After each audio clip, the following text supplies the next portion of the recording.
welcome back to my channel. If you're new here, my name's Susanna and I'd love it if you would subscribe to my channel. Tonight we're making another Ninja 15-in-1 recipe. Of course, that is what we do here now on this channel. I basically more or less dropped doing everything else. I'm enjoying using the Ninja so much, and so many of you I think are enjoying my recipes as well, which is brilliant. So tonight I'm making a really quick, simple one. It's a great midweek meal. It's also quite nice for a Saturday night actually. So this is my pizza spaghetti. So we've got in there the tomato, we've got some chicken, we've got some pepperoni. It's going to be really tasty. We can add some mozzarella on it as well, and it really is going to look like a pizza at the end. This is really nice, served with some garlic bread, and makes a great family meal. We're going to be using the pressure cook as usual for our pasta. It works so well as a one-pot dinner. Really enjoy using this. So let's go and make it. The ingredients for my pizza spaghetti are really simple. I've got some chicken breast just under here. I've just covered it over because I've just chopped that and I'm not cooking for sort of 10 minutes or so I just covered it up. I've got spaghetti here, which I've literally just chopped in half, and that way they fit basically in the pot nicely. We've got a tomato and herb pasta sauce, tin of cherry tomatoes, or that could be plum tomatoes, chopped tomatoes, whatever you like. I've got oregano and garlic, and then I'm going to make up some chicken stock using one of these little pots. I've got my pepperoni. My cheese is in the fridge still. I'll get that out a little bit later. And in here is some homemade pesto, and it is delicious. So I thought, why not add a little bit of that on the top when I add the cheese and the pepperoni? I think it'll be really nice to have that little kind of burst of fresh flavour. So those are the ingredients. A nice easy dinner this evening, so let's go and cook. I've got a little bit of oil in here just heating up, so I've got this on sear and saute. Try to use the smallest amount of oil possible. And we've got our chicken breast, so let's get that in. With this dish, chicken breast is optional. As you can see, I'm not using very much this evening, purely because this wasn't the plan to be making this tonight, and sometimes that just happens, doesn't it? So we've got a smaller amount of chicken in here than I'd probably normally use. Probably normally go with double this really, but that is absolutely fine. And if you don't want to use the chicken breast, you could use more of the pepperoni at this stage. So you could fry off some pepperoni and put that in the main pot and still add some on top as well. So pretty versatile, you add in what you like. Just going to season the chicken with a little bit of salt and some black pepper. I'm going to use some garlic granules. You can use fresh garlic if that's what you prefer. And remember, we're not trying to cook the chicken, we're just literally browning it off at this stage. Starting to get a nice little bit of colour on the edges of that chicken now. So I'm going to turn off the sear and saute because there's still quite a lot of heat in this pan. And we can start adding in all of our ingredients to cook our pasta. So I'm using a 500-gram jar of tomato and herb pasta sauce.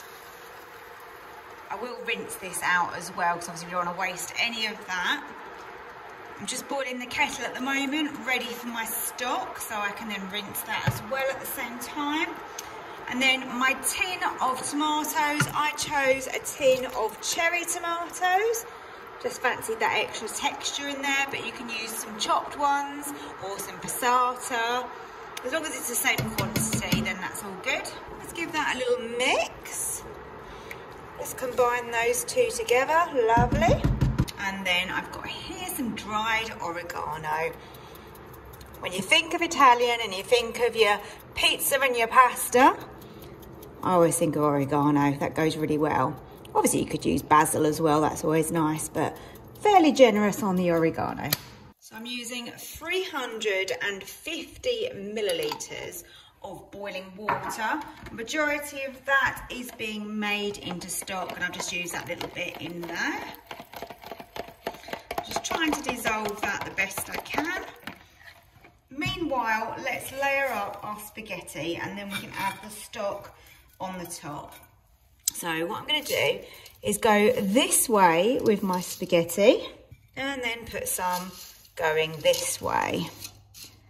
Apparently it stops it from sticking so bad, so we will give this a go.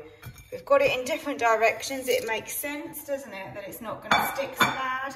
My stock is not completely dissolved, but it's fine because it's going to dissolve as it's cooking. So this is 350 millilitres of stock on top of that pasta.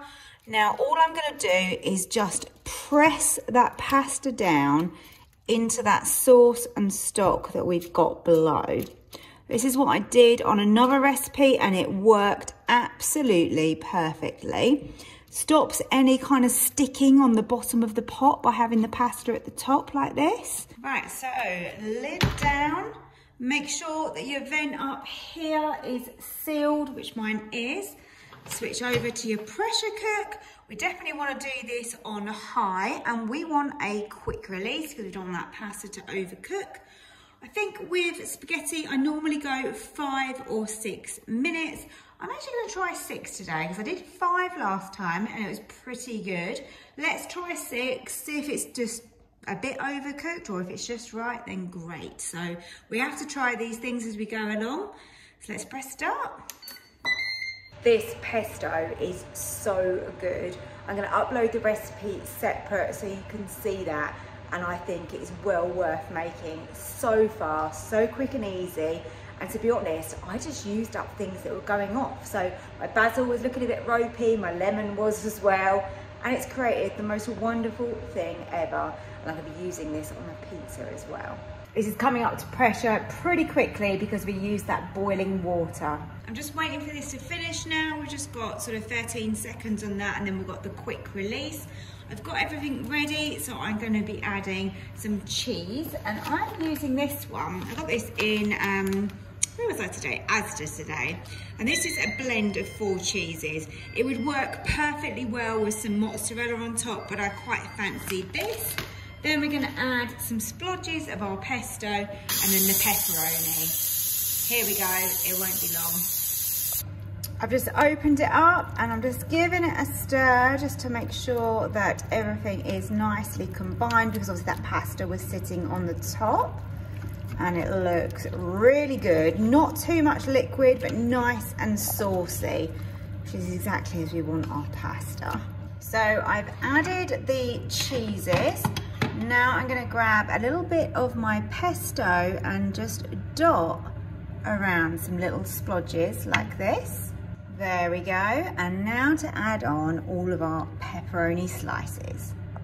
Great, all of our toppings are on and we are looking definitely like a pizza, which is why it's called obviously spaghetti pizza. So let's close the lid and let's air fry that. You could obviously bake, air fry or grill it at this stage. I'm just going to air fry it for probably 4 minutes should be enough. Look at this. Oh my goodness. How good does this spaghetti look? It looks exactly like a pizza from the top. I know this is going to taste super good. Here it is. So my gorgeous pizza spaghetti. So much good flavour in there. Cooked perfectly. I've checked the spaghetti and it is cooked just right.